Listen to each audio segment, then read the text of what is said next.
World top rankings ఉన్న యూనివర్సిటీస్లో ఎలాంటి IELTS రాయకుండా ఫ్రీ ఎడ్యుకేషన్ అండ్ స్కాలర్షిప్ అందుకోవాలంటే కాంటాక్ట్ విదేశ్ కన్సల్ట్స్. నమస్కారం. మనతో పాటు ప్రొఫెసర్ కోదండరామ్ గారు ఉన్నారు. ఇప్పుడే తెలంగాణలో కొత్త ప్రభుత్వం వచ్చింది, కాంగ్రెస్ ప్రభుత్వం వచ్చింది. ఈ ప్రభుత్వం రావడంలో కోదండరామ్ గారి కృషి చాలా ఉందని చెప్పాలి. తెలంగాణ ప్రత్యేక రాష్ట్రం ఏర్పడటంలో వారి త్యాగాలు కూడా చాలా గొప్పవి. నిజాయితీ గల ఆచార్యులుగా, నిజాయితీ గల ఉద్యమవేత్తగా అందరికీ తెలిసిన వ్యక్తి. అటువంటి కోదండరామ్ గారు మనతో ఉన్నారు. తెలంగాణలో కొత్త ప్రభుత్వం ఏర్పడిన నేపథ్యంలో భవిష్యత్తు ఏ విధంగా ఉంటుంది అనేది తెలుసుకునే ప్రయత్నం చేద్దాం. సార్ నమస్కారం. సార్, మీరు కోరుకున్నట్లుగానే, ఆశించినట్లుగానే తెలంగాణలో పాత ప్రభుత్వం దిగిపోయి కొత్త ప్రభుత్వం వచ్చింది. ఈ ప్రభుత్వం పట్ల మీరు ఎటువంటి ఆశలు పెట్టుకున్నారు సార్?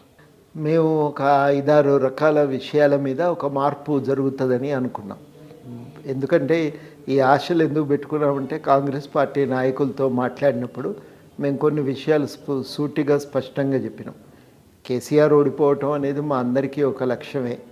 అయితే ఓడిపోవటం దానంతట అదే అంతిమ లక్ష్యం కాజాలదు. ఆయన ఓడిపోవటం ద్వారా ఒక మార్పుకు అవకాశం దొరుకుతుందని మేము కలగంటున్నాం. ఆ మార్పు మీ ద్వారా సాధ్యమైతే మాకేమీ అభ్యంతరం లేదు మీకు మద్దతు ఇవ్వటంలో అని మేము అప్పుడు ఒక 6 పాయింట్లు వాళ్ళ ముందు పెట్టినాం. అందులో మొదటిది ఉచిత విద్యా వైద్యం ఉండాలి. తర్వాత ఉపాధి కల్పన మీద దృష్టి పెట్టాలి. క్యాలెండర్ ప్రకారం ఉద్యోగాలు భర్తీ చేయండి. ప్రైవేట్ రంగంలో స్థానికులకు అవకాశం ఇవ్వండి. తర్వాత చిన్న సూక్ష్మ కంపెనీలను ప్రోత్సహించండి ఉపాధి కల్పన కోసం. వృత్తుల మీదే ఆధారపడి బతికే వాళ్లకు ఆదాయ భద్రతను సూచించండి. వ్యవసాయం మనకి ఇప్పటికీ కీలకం. వ్యవసాయం మీదే పూర్తిగా ఆధారపడి బతుకుతున్న కుటుంబాలు చాలానే ఉన్నాయి. వాళ్ళందరికీ కూడా ఆదాయ భద్రత కల్పించండి. తర్వాత 4వది మేము అనుకున్నది ఏంటంటే, ఇక ఒక రాజ్యాంగబద్ధమైన పాలన తెలంగాణలో రావాలి. ఈ రాజ్యాంగబద్ధమైన పాలన రావాలి. కేసీఆర్ అవినీతి చర్యలపైన ఎంక్వైరీ చేయాలి. తర్వాత ప్రాథమిక హక్కులు ఆదేశిక సూత్రాల ప్రాతిపదికనే ప్రభుత్వాన్ని నడిపించాలి అనేది కూడా మేము సూచన చేసినాం. ఉద్యమకారులను గుర్తించండి. వాళ్లకు సంక్షేమ బోర్డు ఏర్పాటు చేసి ఆదుకొనటమే కాక అమరవీరుల కుటుంబాలకు ప్రత్యేకంగా సమగ్రంగా సహాయం అందించాలండి. అంటే స్థూలంగా మేము కోరుకున్నది, ప్రజలందరికీ తెలంగాణలో ఒక భాగస్వామ్యం అనేది కేసీఆర్ ప్రభుత్వం నిరాకరించింది. ఎక్కడ చెప్పుకోవటానికి దారి లేదు. విమర్శ చేస్తే అసహనంతో అణిచివేతకు దిగినరు. ఒక భావ వ్యక్తీకరణకు ఛాన్స్ లేకుండా చేసినారు. మీ పాలన వచ్చిన తర్వాత అట్లాంటివి ఉండకూడదు. ప్రజల భాగస్వామ్యం పెంచాలి. అట్టడుగు వర్గాలకు అభివృద్ధిలో ఫలితాలు దక్కాలి అనేదే మా లక్ష్యం. ఆ లక్ష్యం సాధించే విధంగా ఒక అభివృద్ధి జరుగుతుందని మేము ఆశిస్తున్నాం. అట్లాంటి అభివృద్ధి కోసం మేము తప్పకుండా నిలబడి కొట్లాడదామని కూడా నిర్ణయించుకున్నామండి. అంటే మీరు పెట్టుకున్న ఈ ఎజెండాకు కాంగ్రెస్ వాళ్ళు మీకు ఎవరిచ్చారు హామీ ఇవన్నీ మేము చేస్తామని? అప్పుడు పిసిసి అధ్యక్షుడిగా రేవంత్ రెడ్డి గారు ఇచ్చిండ్రు. అయితే మా అదృష్టం కొద్దీ మేము ఈ మొత్తం చర్చలు జరగటానికి ముందే మేము రాహుల్ గాంధీ గారిని కలిసినాం. రాహుల్ గాంధీ గారు కూడా మాతో ఒక మాట అన్నారు, నిరంకుశ పాలన పోవాలి, ఆ ఆలోచనతోనే మీకు మద్దతు ఇద్దామనుకుంటున్నామంటే, నిరంకుశ పాలన పోవటమే కాదు, దానికి మళ్ళీ తలెత్తటానికి అవకాశం లేకుండా చూడాలి. అట్లాంటి పరిస్థితి రావాలంటే, అంటే నిరంకుశ పాలనకు అవకాశం లేని ఒక సమాజం రావాలి అంటే, మనం సమాజంలో చాలానే అసమానతలను నిర్మూలించి సమానత్వాన్ని పెంపొందించగలగాలి సామాజిక జీవితంలో. అది మనం ప్రయత్నం చేయకపోతే కష్టమవుతుంది అనే మాట కూడా అన్నారు. ఇక మాకు ఒక నమ్మకం కుదిరింది. మనం అనుకున్న లక్ష్యం వైపు ప్రయాణించడానికి వాళ్ళు కూడా సిద్ధంగా ఉన్నారు. కాబట్టి మనకి ఇబ్బంది ఏం లేదు అని నిర్ణయించుకొని ఇక మేము మద్దతు ఇస్తామని చెప్పి ప్రకటించినాం. సో మీకు రాహుల్ గాంధీ నుంచి కూడా మీకు మద్దతు వచ్చినట్టు, ఒక మాట హామీ వచ్చినట్టుగా మీరు? అవునండి. రేపు అవసరమైతే ఆయన్ని కూడా అడగటానికి మీకు అవకాశం ఉంది. ఆయన కూడా అన్నారు, ఇది ఇక్కడితో ఒడిచిపోయేది కాదు, ఎన్నికలు ఈ హడావిడి అయితే మనం ఏమి ఇంకా విపులంగా మాట్లాడుకోవటం అయితే కుదరదు. నేను కొంత ఆలోచన చేసిన ఇప్పటికే, నేను మిమ్మల్ని మళ్ళొకసారి ఢిల్లీకి రండి అని 2 సార్లు చెప్పింది. తర్వాత నర్సంపేటలో కలిసినప్పుడు కూడా మళ్ళీ ఢిల్లీకి రండి, ఢిల్లీలో కలిసి కొంచెం విపులంగా మాట్లాడుకుందామని అన్నారు. అందువల్ల మాకు కూడా ఒక నమ్మకం ఏం కుదిరిందంటే ఏదన్నా మాట్లాడొచ్చు, చెప్పొచ్చు, అక్కడ వాళ్ళు వినటానికి కొంత సిద్ధంగా ఉన్నారు, పర్వాలేదులే, మనం అనుకున్న లక్ష్యాల దిశగా కొంతైనా అడుగు ముందుకు పడుతుంది, విడిగానైతే మనం చేయగలిగే పరిస్థితిలో లేము, మన వల్ల మద్దతు వలన ఎవరైనా ఆ పరిస్థితి చేయగలిగే ఒక అధికారంలోకి రాగలిగే అవకాశం ఉంటే అవకాశం ఉపయోగించుకుందాం, వాళ్ళు గెలిచినాకైనా ఈ మార్పు ఒక అడుగు ముందు పడితే అంతకంటే మనకేం కావాలి, రాజకీయాల్లో మన సిద్ధాంతం ముందుకు పోవాలి, వ్యక్తులుగా మనం అనుకున్నటువంటి ప్రయోజనం రాకపోయినా సంపూర్ణంగా ఏ స్థాయిలో మనకు దొరికినా చాలు కదా అని మేము భాగస్వామ్యం అడిగినాం. దానికి వాళ్ళు కూడా పోటీ చేయకపోతే తర్వాత ఎన్నికల తర్వాత భాగస్వామ్యం కల్పించే ప్రయత్నం అయితే చేస్తాం కదా, తప్పకుండా ఆ భాగస్వామ్యం కల్పిస్తామనేటువంటి మాట వారు హామీ ఇవ్వటం జరిగింది. కాబట్టి ఇక ఒక మేరకు మనకు పాత్ర అయితే ఉంటుంది, మనం అనుకున్న లక్ష్యాల సాధన కోసం అనేది ఒక సంతృప్తి. తెలంగాణను తీసుకొచ్చింది మీరైనప్పటికీ, అంటే మీలాంటి ఉద్యమకారులు మీ అందరి పోరాటం అయినప్పటికీ కూడా కేంద్ర ప్రభుత్వం సహకారం లేకపోతే జరిగే పని కాదు. ఆ రోజు కాంగ్రెస్ ప్రభుత్వం అధికారంలో ఉంది, ఇచ్చింది సోనియా గాంధీ, కాంగ్రెస్ ప్రభుత్వం అనేది అందరికీ వినిపించే మాట, అందరూ నమ్మే మాట. కానీ ఆ తెలంగాణ సెంటిమెంట్ని కానీ తెలంగాణ ఇచ్చిన ఫలితాన్ని కానీ కాంగ్రెస్ ప్రభుత్వం 2 ఎన్నికల్లోనూ కూడా పొందలేదు కదా. ఎక్కడ వైఫల్యం కాంగ్రెస్ చెందింది? తెలంగాణ ప్రజలు ఎందుకు కాంగ్రెస్ను ఓన్ చేసుకోలేదు? కేసీఆర్ని ఎందుకు అంతగా విశ్వసించారు కంపారిటివ్గా? అప్పుడు జరిగిన ఒక పొరపాటు ఏంటంటే 2014లో వాస్తవానికి కాంగ్రెస్ పార్టీ నాయకులు తాము చేసినటువంటి గెలుపు తాము చేసినటువంటి పని గురించి చెప్పుకోలేకపోయారు. వాస్తవానికి కొంతమంది అయినా మేము కోరింది ఏంటంటే ఉద్యమంలో ముందుండండి, ఈ సమయంలోనైనా గట్టిగా మీరు ఒక పాత్ర పోషించండి, తద్వారా మీరు ఇందులో భాగము అనేది తెలుస్తుంది. రెండవది, మీరు గెలిచిన తర్వాత ఇచ్చిన మాట కూడా నలుగురికి చెప్పడానికి అవకాశం ఉంటుంది. కాబట్టి మొట్టమొదటిది ఏంటంటే ఉద్యమంలో భాగం కాగలిగితే మీరు కూడా ఒక పాత్ర తీసుకుంటే ప్రజలకు మీరు మేమే తెలంగాణ తీసుకొచ్చినాం అనే మాట మీరు బలంగా విశ్వాసం కలిగే విధంగా చెప్పగలుగుతారు అని అన్నాం. ఆ ఆలోచన బహుశా ఢిల్లీలో ఉండేనో ఏమో మనకు తెలియదు, కానీ ఉన్నదని అంటారు, అది ఒక లోపము. కానీ రెండోది ఏంటంటే అప్పటికే 2 టర్ములు ఉన్నారు. 2 టర్ములు ఉన్న తర్వాత సహజంగానే ఉండేటువంటి వ్యతిరేకత కొంత ఉంటుంది. తర్వాత కొంతమంది ఏమో ఆ ఉద్యమ కాలంలో దీన్ని అడ్డుకోవటానికి ప్రయత్నం చేసిన వాళ్ళు ఉన్నారు, దానివల్ల కలిగిన ఒక అసంతృప్తి. తెలంగాణ కోసం మేము చేసిన విమర్శలు కూడా ప్రజల్లో ఇంకా అవి చాలా తాజాగా ఉన్నాయి. ఇవన్నీ కారణాలు ఉన్నాయి అప్పటికి. కానీ 2వ టర్ము ఛాన్స్ ఉండే, కానీ కాంగ్రెస్ పార్టీ దానికి కావలసినంత గ్రౌండ్ వర్క్ అప్పుడు చేయలేకపోయింది. ప్రజలకు వాళ్ళ సమస్యలు ఏమిటి, ఎట్లయితే పరిష్కారం అవుతాయి, టీఆర్ఎస్ చేస్తున్న తప్పిదం ఏంది అనేది వివరించి చెప్పాలి. కొన్ని సమస్యల పరిష్కారం కోసం ఆందోళన నిర్మించడానికి, ప్రజలకు దగ్గరగా ఉండి వాళ్ళని కదిలించడానికి తయారు కావాలి. ఆ పని వాళ్ళు చేయలేకపోవడంతో అది ఇబ్బంది పడ్డది. రెండోసారి అది టీడీపీతో పొత్తు వల్ల వచ్చే ఇబ్బందులు అవి కూడా కొంత సమస్యనే. మేము కూడా చాలాసార్లు ప్రస్తావించినాం, కానీ అది ఎన్నికల తర్వాత కానీ చాలామందికి అర్థం కాలేదు. ఈసారికి మాత్రం కాంగ్రెస్ చాలా వ్యూహాత్మకంగానే పావులు కదిపింది. చాలా స్పష్టంగా ప్రజల్లో ఉన్నటువంటి వ్యతిరేకతను వ్యక్తీకరించింది. చాలా స్పష్టంగా అందరం కూడా కోరుకున్నది ఏంటంటే, మీరు అస్పష్టత, మీకు ఇది బీఆర్ఎస్ టీఆర్ఎస్ మీద మీ స్పష్టత లేకపోతే మీరు ఇబ్బంది ఎదుర్కొంటారు. మేము ఒకటే అడిగినాం, తెలంగాణకు వచ్చేసరికి మాకేం బీజేపీ ఆ రాజకీయాలు ఇవన్నీ ఇక్కడ అధికారంలో లేని పార్టీ కాబట్టి మాకు అవి అంతగా అర్థమయ్యే విషయాలు కావు. ఇక్కడి ప్రజలకు ప్రధాన సమస్య బీఆర్ఎస్, వాళ్ళు పూర్తిగా నిరంకుశంగా అధికారాన్ని చెలాయిస్తున్నారు, మొదటి సమస్య వాళ్ళతోని. రెండవ సమస్య ఏంటంటే అడ్డగోలుగా ప్రజలకు దక్కవలసిన వనరులను కొల్లగొడుతున్నారు. ఈ కొల్లగొడుతున్నటువంటి ఈ పార్టీని మళ్ళా మనము ఈసారి ఓడించాలి అనేది ప్రజల్లో ఒక కోపం ఉంది. ఎవరు గట్టిగా కొట్లాడతారనుకుంటే వాళ్ళ వెనుక జనం ర్యాలీ అవుతారు. మీరు ఆ విషయంపై స్పష్టత ఇవ్వకపోతే ఎట్లా కుదురుతుంది అనేటువంటి మాట మేము చెప్పటం జరిగింది. చాలా సూటిగా దాన్ని వాళ్ళు కాంగ్రెస్ పార్టీ వాళ్ళు దాన్ని అర్థం చేసుకో. ఈ మాటలు నేను కాదు, చాలామంది మేధావులు రాహుల్ గాంధీ గారితోనే పాదయాత్ర సందర్భంగా చెప్పిండ్రు. దాన్ని ఆయన అర్థం చేసుకున్నాడు. అందుకనే ఆయన చాలా సూటిగా మా పోరాటం తెలంగాణకు వస్తే బీఆర్ఎస్ మీదనే, మేము బీఆర్ఎస్తో కొట్లాడతాం, ఇది స్పష్టము, ఇది దీంట్లో ఇంకా అనుమానాలకు తావులేదు, మా పార్టీలో కూడా ఎవరికన్నా అనుమానం ఉంటే వదిలి వెళ్ళిపోవచ్చు, కానీ ఈ విషయం మీద మాత్రం పార్టీ కాంప్రమైజ్ కాదు, ఇది పార్టీ నిర్ణయం అని ప్రకటించి స్పష్టంగా దానికి వ్యతిరేకంగా ఒక పోరాటాన్ని నడిపిన తర్వాత కాంగ్రెస్ పార్టీ మీద నమ్మకం కుదిరింది. అట్లా మొత్తం మీద వాళ్ళ విధానాల్లో మార్పు, వాళ్ళ కార్యాచరణలో మార్పు, వాళ్ళ నాయకత్వం కూడా దీన్ని అర్థం చేసుకొని దాన్ని నడిపించడానికి పూనుకోవటం, మొత్తం మీదనైతే ఈ రాష్ట్రంలో ఈసారి కాంగ్రెస్ పార్టీ రావటానికి అవకాశం కుదిరింది.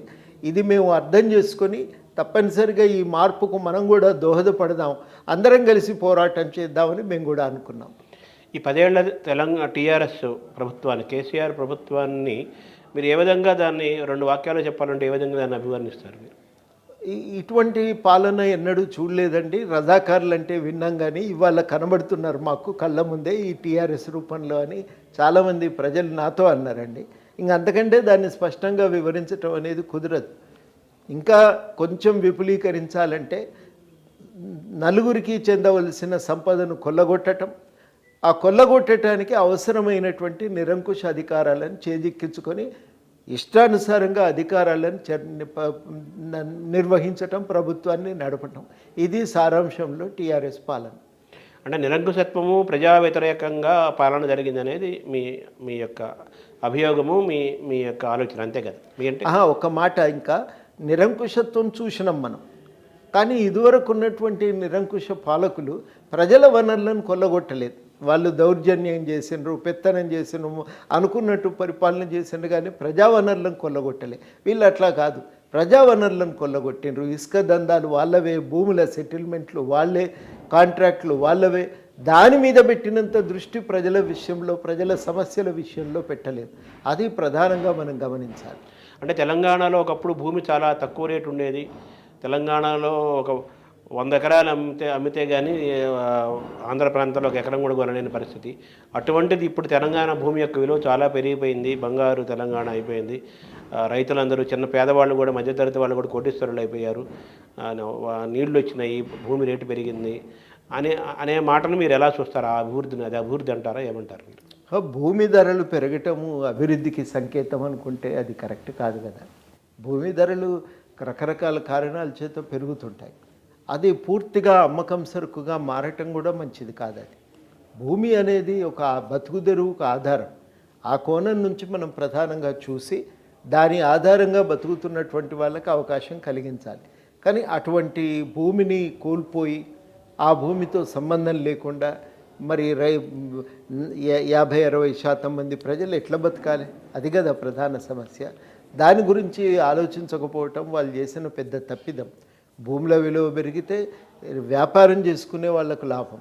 ఒక రైతు కోణం నుంచి చూసినప్పుడు ఆయనకు అది ఒక భరోసా మాత్రమే. కష్టకాలంలో అప్పుంటే మహా అయితే భూ అమ్ముకొని కడతా అనే ఒక ధైర్యము, భరోసా తప్ప అంతకుమించి దానివల్ల కలిగినటువంటి అదన ప్రయోజనం ఏమీ లేదు. అది మనం అర్థం చేసుకొని భూమి వినియోగానికి సంబంధించిన విధానాలను కూడా తయారు చేయాలి. అంటే తెలంగాణలోని సగటు మనిషి యొక్క జీవన విధానంలో అభివృద్ధి ఏమీ జరగలేదంటారు యావరేజ్గా? అట్లా నేను ఎప్పుడు కూడా ఆ మాట నేను అనలేదు. నేను అనేది ఏంటంటే ప్రజలు పూర్తిగా ఈ అభివృద్ధిలో వాళ్ళు కర్తలైతారా కారా అనేదే ప్రశ్న. ఈ అభివృద్ధి నిర్మాణంలో, రూపకల్పనలో, అమల్లో ప్రజలు భాగస్వామ్యం లేరు. మేము పాలకులం, మేము ఇచ్చేవాళ్ళం, మీరు ప్రజలు తీసుకునేవాళ్ళు అనేటువంటి ఒక దాన్ని ధర్మ కార్యక్రమంగా చూపించే ప్రయత్నమే కరెక్ట్ కాదు. అని ఇది ఒక ధర్మ కార్యక్రమం కాదు. ఇది లేకపోతే ఏదో దయతలిచి ప్రజలకు పంచుతున్న అంశంగా చూడటానికి వీల్లేదు. అది ప్రజలకు ఒక హక్కు. ప్రజాస్వామ్యంలో అది ఒక హక్కు. అది వాళ్ళ హక్కుగా పొందటానికి వెసులుబాటు ఉండాలి. హక్కుగా అందించేటువంటి బాధ్యత ప్రభుత్వం తీసుకోవాలి. ప్రజల భాగస్వామ్యం ఉండాలండి. వాళ్ళందరూ నిమిత్త మాత్రులు. పాలకులు చెప్పినట్టుగా వినవలసిన బాధ్యత మాత్రమే వాళ్ళ మీద ఉంది అనుకుంటే అది నా దృష్టిలో ప్రజాస్వామికమైనటువంటి దృష్టికోణం కాదు. అటువంటి దృష్టికోణాన్ని మనం ఎవరం కూడా ఆమోదించడానికి వీల్లేదు. 4 ఎంగిలి మెతుకులు విసిరివేస్తున్నాం కదా, ఇంకేం కావాలి? పడి బతికి తిని బతికి ఉండక ఇంకెందుకు నువ్వు అన్నీ అడుగుతావు అనే మాట చాలాసార్లు వీళ్ళు అన్నారు. ఏదో ఒక సందర్భంగా మంత్రులు చాలాసార్లు ఆ మాట అన్నారు. ఆ దృక్పథమే వాళ్ళని దెబ్బకొట్టింది. అంటే తెలంగాణలో ఈ అనేక ప్రాజెక్టులు వచ్చాయి కదా, దీనివల్ల వ్యవసాయ యొక్క ఉత్పాదకత పెరిగింది అని అంటున్నారు, రైతులు యొక్క ప్రొడక్టివిటీ పెరిగింది అంటున్నారు కదా, అందులో ఎంతవరకు నిజం ఉంది? వాస్తవానికి గవర్నమెంట్ చాలా సొమ్ము ఖర్చు చేసింది, అప్పు తెచ్చి ఖర్చు చేస్తుంది. ఇంత ఖర్చు చేసిన తర్వాత పారకం ఎంత పెరగానో అంత పెరగలే. మీకు దురదృష్టం ఏంటంటే ఏ గణాంకాలు ఈ ప్రభుత్వం విడుదల చేయలేదండి. ఇదివరకు ఎన్నడూ ఇట్లా జరగలేదు. మన దగ్గర స్టాటిస్టికల్ ఇయర్ బుక్ వచ్చేది, వాస్తవాలు మాత్రమే దాంట్లో ఉండేవి. ఆ వాస్తవాలను వేస్తాం, మీరు అడిగినవి మేము రాయము అని అన్నందుకు ఆ డైరెక్టర్లను తీసిపారేసిండ్రు, ట్రాన్స్ఫర్ చేసిండ్రు, పుస్తకాలను కూడా వేస్తుంటే మనకు చాలా విషయాలు అర్థమయ్యాయి. ఇప్పటికి కూడా 18-20 లక్షలు మోటార్లు ఉన్నాయి, వాటి కింద వ్యవసాయం నడుస్తున్నది, చెరువుల కింద వ్యవసాయం ఉన్నది. భారీ ప్రాజెక్టుల కింద మీరు వచ్చినాక పెరిగింది ఎంత అని లెక్కలు తీసుంటే ఇవాళ ఇబ్బంది ఉండేది కాదు. ఆ లెక్కలు తీయలేదు. రెండోది ఏంటంటే పెట్టిన ఖర్చును కూడా సంయమనంతో ఆలోచించి పెట్టలేదు. వాస్తవానికి పాత ప్రాజెక్టుల డిజైన్లలో కాళేశ్వరం ప్రాజెక్ట్ డిజైన్లో మార్చవలసిన అవసరం లేకుండా తుమ్మిడియట్టి దగ్గర కట్టి నీళ్లు కనుక లిఫ్ట్ చేసినట్టయితే చాలా సులువుగా ఆ నీళ్లు తెలంగాణకి పారేవి, చాలా వరకు ఆయకట్టు పెరిగేది. రెండోది ఆ మిగిలిన సొమ్ముతో మనం జూరాల నుంచి కనుక పాలమూరు రంగారెడ్డి ప్రాజెక్టు ఎత్తిపోతలు చేసి ఉంటే అది కూడా పడమటి మహబూబ్ నగర్ జిల్లాకు లాభమయ్యేది. మిగిలిన సొమ్మును పెండింగ్లో ఉన్నటువంటి మొత్తం మిగతా ప్రాజెక్టులు, కృష్ణ మీద పెండింగ్లో ఉన్న ప్రాజెక్టులను పూర్తి చేసి ఉంటే వాస్తవానికి ఎక్కువ ఆయకట్టు వచ్చేది. వాళ్ళు ఆయకట్టును పెంచే లక్ష్యం పెట్టుకోలేదు. ఆయకట్టును పెంచడం కన్నా ప్రాజెక్టు ఖర్చు పెంచాలి, కాంట్రాక్టర్కు లాభం చేయాలి, కమిషన్ పొందాలి అనే విషయంపైనే ఎక్కువ దృష్టి పెట్టారు. టీఆర్ఎస్ ప్రభుత్వంలో కాంట్రాక్టులు మేలు చేసే ప్రాజెక్టులు కానీ మిగిలే కానీ సగటు రైతుకి, తెలంగాణ భూమికి, ప్రాంతానికి ఎటువంటి ఉపయోగపడలేదని మీరు అంటున్నారు కదా. కాంగ్రెస్ ప్రభుత్వం ఈ విషయంలో ఏదన్నా ఏం చేయబోతుంది, మీరు ఏం చేయించబోతున్నారు వాళ్ళతో? అంటే కాంగ్రెస్ మా దృష్టిలోనైతే తక్షణం కాళేశ్వరం మీద ఒక సాంకేతిక నిపుణులతో సమగ్ర దర్యాప్తు జరిపించాలి. ఇంతవరకు అయిన లాభం ఎంత, పెట్టిన ఖర్చు ఎంత, రేపు జరగవలసింది ఏంది అనే విషయం మీద వాళ్ళు చాలా స్పష్టంగా ఉండవలసిన అవసరం ఉంది. తర్వాత రెండోది నేను అనుకునేది ఏంటంటే, అందుకని దాని మీద సమగ్రంగా దర్యాప్తు జరపాలి. ఒక్క పైసా అదనంగా నువ్వు మంజూరు చేసే ముందు ఆ పని చేయాలి. రెండు, ఉన్న పరిమితమైన వనరులను ఉపయోగంలోకి తేవాలంటే పెండింగ్ ప్రాజెక్టులను ఫస్ట్ పూర్తి చేయాలి. ఇప్పుడు మనకు డిండి ప్రాజెక్టును ఎట్లా కట్టాలనే దానిపైన స్పష్టత లేదు. స్పష్టత తీసుకొని ఆ డిండి ప్రాజెక్టును పూర్తి చేయాలి. చాలా కొద్దిపాటి మొత్తంతో మనకు లెఫ్ట్ బ్యాంక్ కెనాల్ అనేది పూర్తి చేయవచ్చు. సొరంగ మార్గం ద్వారా కాళేశ్వరం నుంచి, శ్రీశైలం నుంచి నీళ్లు తేవచ్చు, దాన్ని పూర్తి చేయాలి. చాలా వరకు పనులు పూర్తయిపోయి ఉన్నటువంటి ఈ భీమా, తర్వాత జూరాల ఎత్తిపోతల పథకాలు, అదేవిధంగా మనకు కల్వకుర్తి పథకాలు, వీటిని పూర్తి చేయాలి. ఇవి నా దృష్టిలో ఇవాళ చాలా కీలకమైనటువంటివి. వీటి మీద బాగా దృష్టి పెట్టవలసిన అవసరం ఉంది. ఇంకా మనకు జూరాలకు సంబంధించి కూడా అదనంగా దాని మీద ఖర్చుల కంటే కూడా పడమటి వికారాబాద్ జిల్లాకు నీళ్ళు ఎట్లా తేవాలని ఆలోచన చేయవలసిన అవసరం ఉంది. కాబట్టి ముందు చేయవలసింది ఏంటంటే పెండింగ్లో ఉన్నవి పూర్తి చేయాలి. పూర్తి చేయగలిగితే చాలా వరకు ఇప్పటికీ నిర్మాణం పూర్తయిన ప్రాజెక్టులన్నీ కూడా ఉపయోగంలోకి వస్తాయి. అది తక్షణ కర్తవ్యం కావాలి. కాళేశ్వరం మీద అనవసరంగా మళ్ళీ ఖర్చులు పెట్టకూడదు. ఆ కాళేశ్వరం ప్రాజెక్టుపై సమగ్రంగా సమీక్ష చేయాలి. ఇక దాన్ని ఏదో మరమ్మతులో ఇంకేదో చేయబోయి మరిన్ని పైసలు వృధా చేయటం కంటే ఆ సమగ్ర దర్యాప్తు నివేదిక ఆధారంగానే కాళేశ్వరం ప్రాజెక్టు విషయంలో ఒక నిర్ణయానికి రావాలి. అదేవిధంగా నేను అనుకోవటము, కొంత పాలమూరు రంగారెడ్డి ఎత్తిపోతల పథకం గురించి కూడా కొంత పునరాలోచన జరగవలసిన అవసరం ఉంది. నా దృష్టిలో ఈ రెండు ప్రాజెక్టుల విషయంలో పునరాలోచన, కాళేశ్వరం, పాలమూరు రంగారెడ్డి, మిగతా ఈ పెండింగ్ ప్రాజెక్టులు పూర్తి చేయాలి. ఉన్న డబ్బులు ముందు పెండింగ్ ప్రాజెక్టులు పూర్తి చేయడానికి కనుక కేటాయించగలిగితే చాలా ఆయకట్టు పెరుగుతుంది. ఆ తర్వాత ఈ పాలమూరుని ఎట్లా పూర్తి చేయాలి, కాళేశ్వరం విషయంలో ఏం చేయాలి అనేది నిర్ణయం చేయడానికి వీలవుతుంది. ఇప్పుడు గతంలో ఎంతో నష్టం జరిగింది అన్నారు కదా, మీరు ప్రాజెక్టులు వ్యయం పెంచేశారు. ఇప్పుడు ఎవరు కాంట్రాక్టులు మారుస్తారా? ఎలా దాన్ని ఆ జరిగిన నష్టం నుంచి ఎలా అధిగమిస్తారు? ఎలా మళ్ళీ కొత్త ప్రాజెక్టులు, ఈ ప్రాజెక్టులు ఎలా కంటిన్యూ చేస్తారు? వాళ్ళకి ఒక విధానం ఏమైనా ఉందా పాలసీ? బాధ్యులు ఎవరైనా వాళ్ళ మీద చర్యలు ఉండాలి. మీరు ఎవరి పని వాళ్ళు చెయ్యాలి. నన్ను సీఎం అడిగిండు కాబట్టి నేను అట్లా చేసిన అని చీఫ్ ఇంజనీర్ గారు చెప్తే అది తప్పవుతుంది. మరి ఈఎన్సీ గారు వాళ్ళు కూడా వారి సమాధానం జవాబుదారీతనం ఉంటుందనేది మనం గుర్తు చేయాలి. ఇది మొదటిది. రెండవది నేను అనుకునేది ఏంటంటే దాన్ని గుర్తు చేయటంతో పాటు అసలు ఎక్కడ నిధుల దుర్వినియోగం జరిగిందో కూడా లెక్క తీయాలి. అవన్నీ తీసి టెక్నికల్గా ఏం లోపాలు జరిగినాయి అనేది కూడా గుర్తించాలి. ఇవన్నీ చేయగలిగితే తప్ప ఇంకా కాళేశ్వరం పైన తదుపరి అడుగులు వేయటం అయితే కుదరదు. ఎవరిని స్పేర్ చేయకూడదు, ఎవరిని ఇందులో మినహాయించకూడదు. లోతుగా ఎంక్వైరీ జరగాలి, బాధ్యులపై చర్యలు ఉండాలి. అంటే కాంట్రాక్ట్లు ఏమైనా మార్చే అవకాశం ఉంటుందా? మార్చవలసి వస్తే మార్చాలండి. ఎందుకు దాంట్లో మనం ఈ కాంట్రాక్టరే మెయిల్ చేస్తాడని కాదు కదా. ఆ కాంట్రాక్టర్ ఏమంటాడు, మీరు నాకు ఇచ్చిన డిజైన్ ప్రకారం నేను పనిచేసిన అంటాడు. బట్ ఏదైనా వాళ్ళు కూడా బాధ్యత వహించవలసి ఉంటుంది కదా. పని సరిగ్గా చేయరు అని అర్థమైనప్పుడు ఖచ్చితంగా ఆ విషయం మీద కాంట్రాక్టర్ బాధ్యత వహించాలి.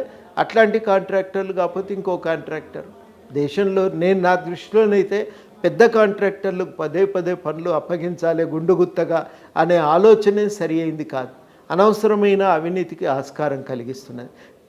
చిన్న అంతిమంగా పెద్ద కాంట్రాక్టర్ కట్టడు, ఆయన ఇంకొక ఆయనకి ఇస్తే మూడో వ్యక్తికి ఆయన అప్పచెప్తే అక్కడ పని జరుగుతుంది.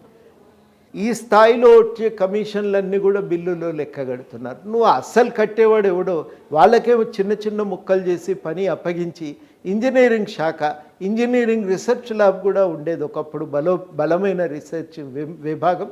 దాన్ని కూడా బలోపేతం చేసి ఆ పనులు నాణ్యంగా జరుగుతున్నాయా లేదా అనేది పర్యవేక్షించగలిగితే చాలా లాభం జరుగుతుంది. స్థానికంగా చాలామంది కాంట్రాక్టర్లకు చిన్న చిన్న నిరుద్యోగులై ఉండి పనులు చేసుకుంటున్నటువంటి వాళ్ళకు మేలు జరుగుతుంది, ఉపాధి అవకాశాలు పెరుగుతాయి. ఇది నా దృష్టిలో చాలా సీరియస్గా జరగవలసినటువంటి పని.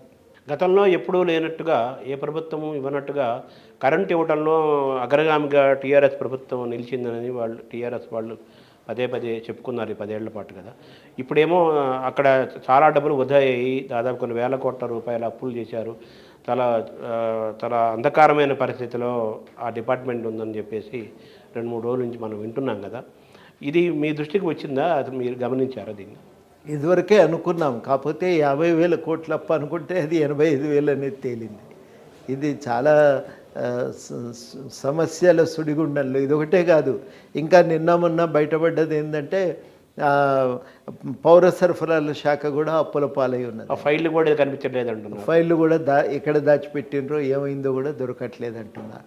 అందుకని ఇవాళ చాలా కీలకం ఏంటంటే ఈ శాఖ కూడా ముందు పని విధానం సమీక్షించాలి. మాకు అర్థమైనంత మేర కొన్ని తప్పులు జరిగినాయని. ఒకటి, కొనుగోలు ఒప్పందాల విషయంలో చాలా నిర్లక్ష్యంగా వ్యవహరించారు. అక్కడ కూడా సొంత లాభాలను లెక్క వేసుకున్నంతగా, బేరీజ్ వేసుకున్నంతగా మొత్తంగా సమిష్టి ప్రయోజనాలను చూడలేదు. రెండోది ఏం జరుగుతున్నది అని అంటే ఈ విద్యుత్తు ఉత్పత్తి కేంద్రాలను వీళ్ళు పెట్టినవన్నీ సబ్ క్రిటికల్ టెక్నాలజీ, అంటే తక్కువ సామర్థ్యం గల మోటార్లు పెట్టారు. అది ఉపయోగకరం కాదు, పొల్యూషన్ ఎక్కువగా ఉంటుంది వాటి వల్ల అని అందరు కూడా వారించిన గవర్నమెంట్ కావాలని ఎవరో వదిలించుకునేటువంటి కంపెనీ మోటార్లను తాము తెచ్చి రాష్ట్రం మీద రుద్దటం అది కరెక్ట్ కాదు. టెక్నాలజీ చాయిస్ అంటాం కదా ఇంగ్లీష్లో, అది మనం ఎంపిక చేసుకున్న మొత్తం టెక్నాలజీ సరిగ్గా లేదు, దానివల్ల కూడా నష్టాలు తలెత్తుతున్నాయి. అదేవిధంగా బయట గవర్నమెంట్ ఏదైతే ఎత్తిపోతల పథకాల మీద చేస్తున్నదో వాటి నుంచి రావాల్సిన బిల్లులు రాలేదు. అంత వెరసి మొత్తానికి ఈ విద్యుత్తు విభాగాన్ని ఒక సంక్షోభంలోకి నెట్టేశారు. ఇది ఇవాళ చాలా కీలకమైనటువంటి అంశం. ఈ సంక్షోభం నుంచి ముందు అవి గట్టెక్కాలి, అది చాలా కీలకం. అధిగమిస్తారని విశ్వాసం మీకుందా? దానికి ఆల్టర్నేటివ్ ఇంకా కూర్చోవాలండి, నిపుణులు కూర్చోవాలి, సమీక్ష చేయాలి. ఆ ఒప్పందాలు, విద్యుత్ కొనుగోలు ఒప్పందాలు సమీక్షించి ఇంకా మెరుగైనటువంటి పద్ధతుల్లో కొనుగోలు ఒప్పందాలను తయారు చేసుకోవచ్చు చూడాలి. తక్కువ ధరకు దొరికే అవకాశం ఉన్న చోట మరి వదులుకొని వాటిని కొనే ప్రయత్నం చేయాలి. అన్నిటికంటే మించి ఇంకా మెరుగైనటువంటిది నా దృష్టిలోనైతే ఒక సోలార్ టెక్నాలజీని ఇంకా మెరుగ్గా వాడుకోవచ్చు. హైదరాబాద్లో చాలా విస్తీర్ణం, మీరు ఎక్కడనో బయట పోయి పెట్టేది కాదు, ఇళ్ళ మీద పెట్టుకోగలిగితే కూడా చాలా కరెంటు దాని ద్వారా మనకు సప్లై అవ్వటం మొదలు పెడుతుంటుంది. ఆ మిగులు ఇక్కడ ఏమన్నా ఉంటే దాన్ని బయటికి సరఫరా చేయొచ్చు. కనుక ఒక ఉద్యమంలాగా హైదరాబాద్లో సోలార్ను మీరు మెల్బోర్న్ సిటీకి పోతే ఆస్ట్రేలియాలో ఎక్కడ చూసినా సోలార్ ప్యానెల్స్ ఒక ఉద్యమంలాగా ప్రోత్సహించింది. అట్లాంటి ప్రోత్సహించితే ప్రభుత్వం కొంత ఇన్సెంటివ్ గుర్తింపును ఆ ఇంటికి ఇవ్వగలిగితే అది మంచి ఫలితాలను ఇస్తుంది. ఆ ప్రయత్నం చేయాలి. ప్రభుత్వ పెట్టుబడి లేకుండా ప్రైవేట్ పెట్టుబడుల ద్వారానే అనుకున్న లక్ష్యం నెరవేరితే హైదరాబాద్ కన్జంప్షన్ హైదరాబాద్లోనే ఉత్పత్తి అయితే అప్పుడు భారం కూడా తగ్గుతుంది. మనం ఉన్న కరెంటును మిగతా అవసరాలకు జాగ్రత్తగా వాడుకోవచ్చు. పొదుపుగా వాడాలి ఉన్న కరెంటును. మనకు 13 గంటలు ఒక రోజులో కొంత భాగం ఇస్తే కొన్ని అవసరాలు తీరుతాయి అనుకున్నప్పుడు మిగతా భాగం మనం అనవసరంగా దుబారా చేయటం కంటే దాన్ని పొదుపు చేసుకోవచ్చు. అట్లా ఇవన్నీ కూడా జాగ్రత్తగా ప్లాన్ చేసుకోవాల్సిన అవసరం ఉంది. నాణ్యమైన కరెంటు అవసరమైన సమయానికి అందించటం ఒక ప్రథమ కర్తవ్యంగా పెట్టుకొని అప్పుల నుంచి బయటపడ్డాక మెల్లమెల్లగా ఇంకా మనం దీన్ని విస్తరించుకుంటూ పోవాల్సిన అవసరం ఉందని నేను అనుకుంటాను. నిన్నటి ఎన్నికల్లో కాంగ్రెస్కి వచ్చిన ఫలితాలను మీరు ఎలా చూస్తున్నారు? మీరు తృప్తిగా ఉన్నారా ఆ ఫలితాల పట్ల? ఇంకా కొన్ని రావాలి. వీళ్ళు ఎన్నికల మేనేజ్మెంట్ ఇంకొంత జాగ్రత్తగా చేసుంటే 70 దాకా వస్తాయి. నేను మినిమం 70 వస్తాయని, తక్కువలో తక్కువ 70 వస్తాయి, ఆ పైన రావటానికి అవకాశం ఉందని. అంత వ్యతిరేకత ఉంది వాస్తవానికి. అదొకటి అసంతృప్తిని కలిగించిన విషయం. 2, హైదరాబాద్లో ఒక వ్యూహం లేకపోవటం కూడా సమస్య అయిందని చెప్పి నేను భావిస్తూ ఉన్నాను. అంటే పల్లెటూరులో రూరల్ ప్రాంతంలో సీట్లు బాగానే వచ్చాయి కానీ హైదరాబాద్ సిటీలో రాలేకపోయినాయి, ఎక్కువ పిఆర్ఎస్కి వచ్చినాయి. కాబట్టి అంటే విద్యార్థులు సిటీల్లో అభివృద్ధి బాగా జరిగిందని వాళ్ళు చెప్పుకుంటున్నారు. వ్యూహ నిర్మాణంలో ఎలక్షన్ మేనేజ్మెంట్లో ఫెయిల్ అయ్యారని మీరు అంటున్నారు కదా, దాన్ని ఎలా చూడాలంటే? హైదరాబాద్లో విద్యార్థికులంతా ఇటు ఎందుకు వేశారనేది తేలాలండి. ఒక్కోసారి ఎన్నికలు కూడా విచిత్రంగా ఉంటాయి.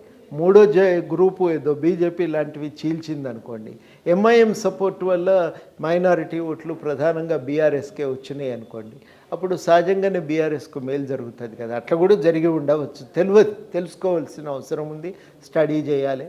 బయటి రాష్ట్రాల నుంచి వచ్చిన వాళ్ళ ఆలోచన కూడా ఒక రకంగా ఉంటుంది, ఇక్కడి ప్రజల ఆలోచన ఒక రకంగా ఉంటుంది. ఇంత నియంతృత్వ పోకళ్ళు పనికిరావనేది ప్రధానమైన ఆలోచనగా ఇక్కడ ఉంటే బయటి రాష్ట్రాల వాళ్ళకి ఏముంటుందండి, మాకేమీ ఇబ్బంది లేదు, సేఫ్టీ ఉంది, సెక్యూరిటీ ఉంది అని వాళ్ళ ఆలోచన అక్కడికే పరిమితమై చూస్తారు కదా.